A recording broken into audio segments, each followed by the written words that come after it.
Welcome to Hoops Roundup with your host, Randy Silver.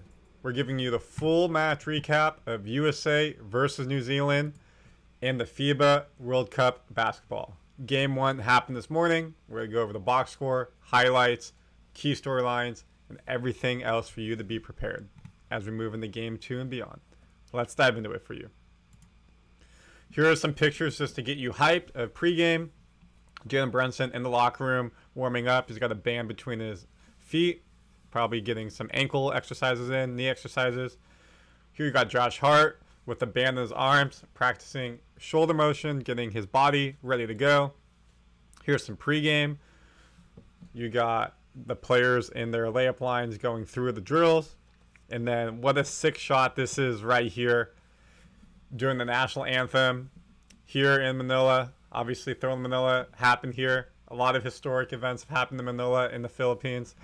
Great to see. After a month of pre-games, a month of practice, here we are at the FIBA World Cup. It started. Your starting five were the same starting five who were in all the tune-up games. Bridges as your forward, shooting guard. Ingram as your small forward. Edwards as your other shooting guard. The man, the person who's going to take over the game at the end, Steve Kerr said, the head coach. Jalen Brunson as your point guard. The big man in the paint, Jaren Jackson Jr., current reigning defensive MVP, Defensive Player of the Year in the NBA. Coming off the bench, you got Halliburton, Johnson, Banchero, Portis Jr., Hart, Kessler, and Reeves.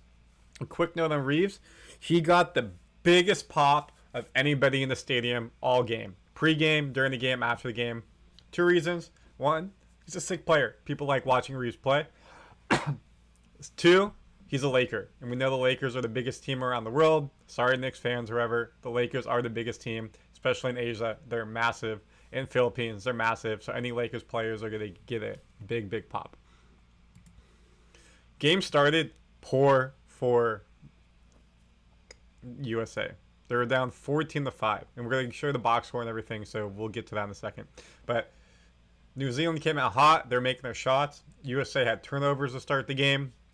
You know, it took them a while to get into the game. First time for basically all these players to be playing in the FIBA World Cup, playing in a real national tournament that potentially wasn't a under 19, under 20. This is the big boys, the senior team. Took them a little bit to get into the game. Obviously, the moment, the fans taking it all in. Then they were able to finish out the first quarter pretty strong, cut the lead 14-12, and at the end of the first quarter, they're up by 19-18. You'd expect the U.S. to really be above, blow out New Zealand. Was not the case. So a little bit concerning first quarter, but you can see, hey, towards the end of the first quarter, they picked it up. In the start of the second quarter, it was still close, 30-29.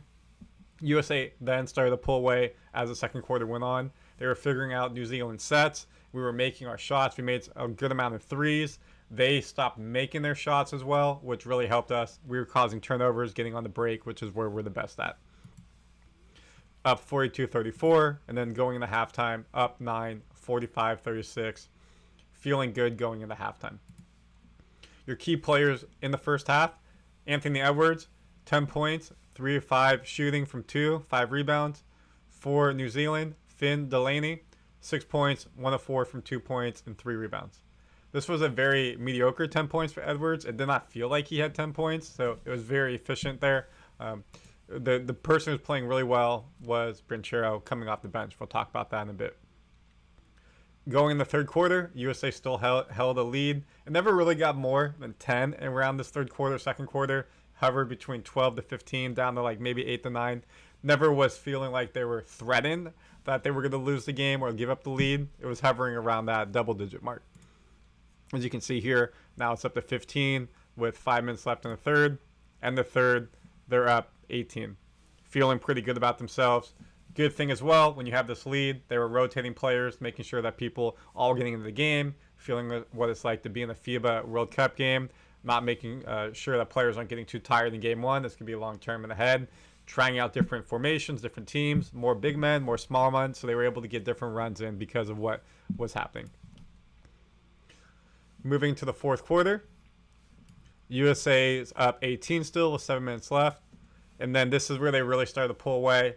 You could tell New Zealand was getting tired. They were short arming their shots. They were missing them as well. You're not going to expect New Zealand to have significant depth, the same as U.S. So when the second rotations were coming in, the USA's team was really able to pull away. New Zealand couldn't keep up. They were not cohesive. They were turning the ball over, and USA really played well against that second unit. So 4 minutes left, up 15, up 17 with 3:15 left. Final score 99-72. In FIBA, if you not know, it comes down to point differential if there's a tiebreaker. So it's not like the end of the game where you dribble the ball out. No, they were trying to score every point because it really matters, especially in group play. So they win 99-72. That's about a 28-point win, 27-point win. Very, very good win for Team USA. Again, most of these players first time ever playing a FIBA World Cup game, a FIBA senior game all together. So amazing to see the camaraderie and how they've developed in the past 6 weeks in the tune-ups to get to this point.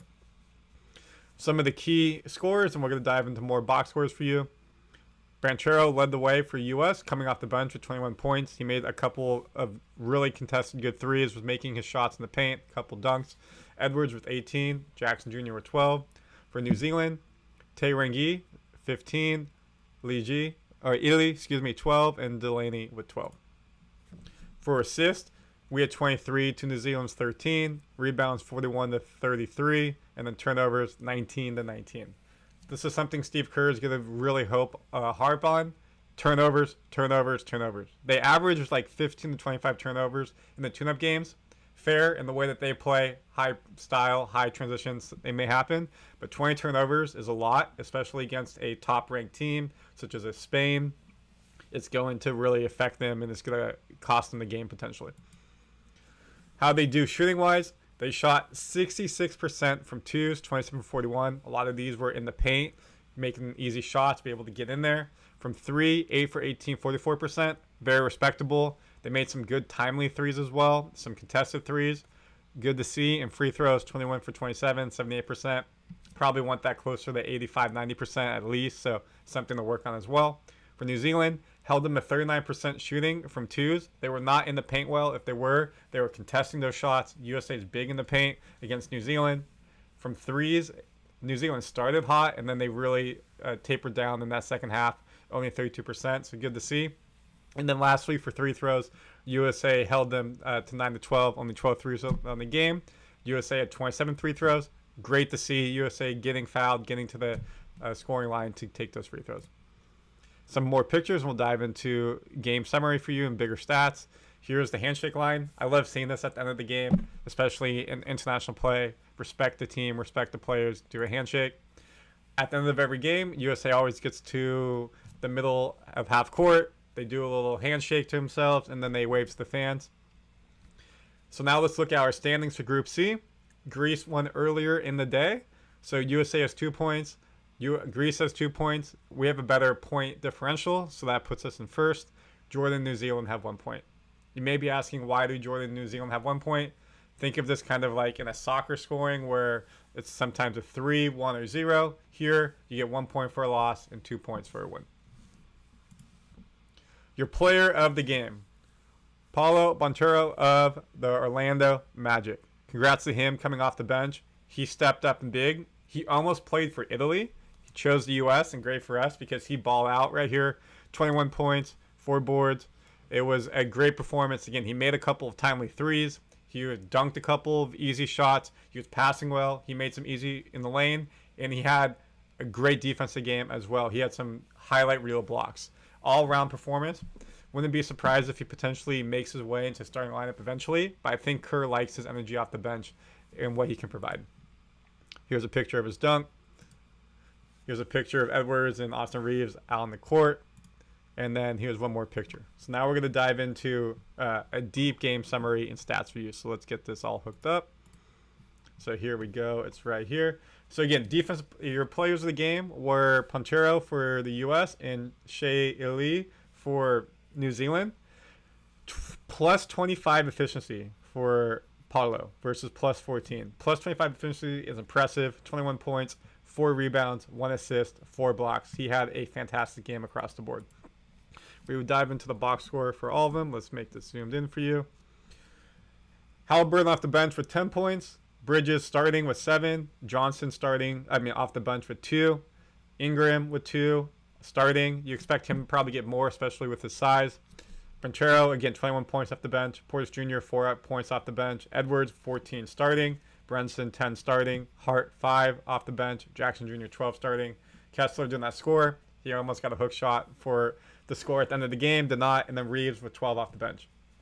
When we look at the minutes played, besides Kessler, he's going to be a big man that gets in the game when they need size. He's not going to be playing every game. Everyone else got at least 5 minutes. Next smallest was Portis Jr. with 8. Again, he's more of a backup reserve, but you would expect Reeves to play this much throughout. He's a sharpshooter, will be able to make those threes. Good to see Cam Johnson. He played really well in the preseason leading up to this. Halliburton controlled the game well when he came in at point guard. When we look at the field goal percentage, again, we shot the ball 60% from 2, 44% from 3. So it's good to see across the board. Jackson Jr. didn't miss a shot, from 2. Reeves made both his threes, which is fantastic. Brunson made his 3. Again, we said Banchero had 2 timely threes. He made his. Overall, we look at the efficiency. The only person with a negative was Kessler. Played a minute. But everyone was in the positives. Again, Halliburton, 18 efficiency coming off the bench. Jackson Jr., 15 coming off the bench. So it's great to see across the board how well we really played. When we look at the overall New Zealand, just to spotlight them, their starters played well. As we mentioned earlier in the video, they came in the first half, and especially that first quarter, and they were beating the U.S. in the first quarter. It wasn't a close game. That first 5 minutes, we looked out of sorts, and Steve Kerr let the team play through it, and that's when we kind of got our foothold in the game and played through it. But when you look at their starters, 15 points, 12 points, 12 points, 10 points, no points for Nagati. Pretty solid showing by the starters, but then when you get into the reserves, they weren't able to perform well in terms of scoring points. And that's going to be tough. You need your reserves to score the second team against the U.S. If you rely on your starters to play the full 48 minutes of the game, you're not going to be successful in beating the U.S. Excuse me. So now let's dive into more team comparisons. Again, we shot the ball much better from 2 point, 65%. Much better from 3 point, 44%. Free throw, 77% versus 75%. Rebounds, we overall beat them by 8, 41-33. Really did not give them a lot of second-hand points. But this is what I want to look at. This first quarter is what Steve Kerr is going to be talking about with his team. We got to start out better. Halfway through the first quarter, they're down 14-7. When you're playing a Germany, when you're playing a France, Luka with Slovenia, that's going to be tough to come back from. You can't give a team that much to start and give them momentum and let them build. New Zealand is not one of the best teams in the world. We should beat them and can be able to come back from that. And that's what you see in the second quarter. It stayed close. They really held with us, and then we pulled away as the game went on and, really got a foothold in the game, and our team stepped up. Best scoring runs, 12-0. That was around this point. But again, 9-0 scoring run around the start of the game is not something that you can give to a good team. Lead changes, 6 times leading. We led for about 30 minutes. They led for 8. And again, most of that was just in the first quarter. When we look at some other stats, we had 10 steals to their 7. We had 23 assists to their 13. Again, another key for Steve Kerr and the coaching staff, 19 turnovers. We know with the Warriors, I got my Curry and my Draymond right there, big fan. They turn the ball over a lot, and it's something that they lose a lot of games off of. 19 turnovers is too high. They want to be around 10 at the max. They play a high run pace style. You can live with some of them, but 19 is too much. Good to create 19, but Steve Kerr will talk about the quarter one start, and then 19 turnovers is a big issue here as well.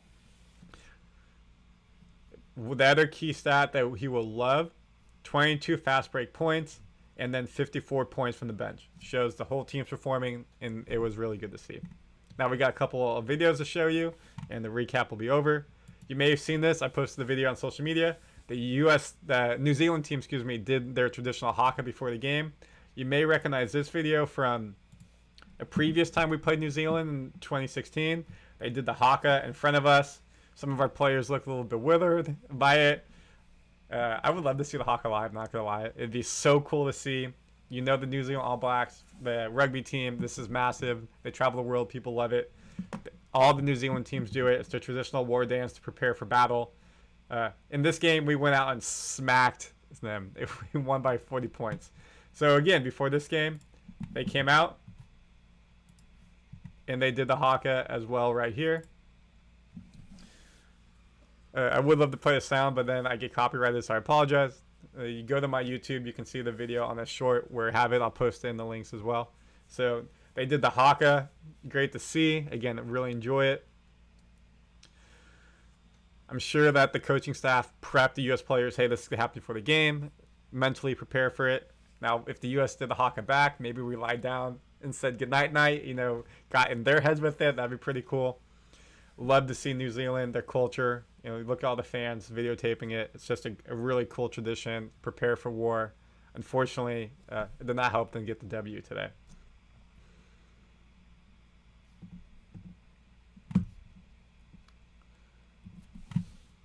Some other just key videos to show you. We showed some pictures already.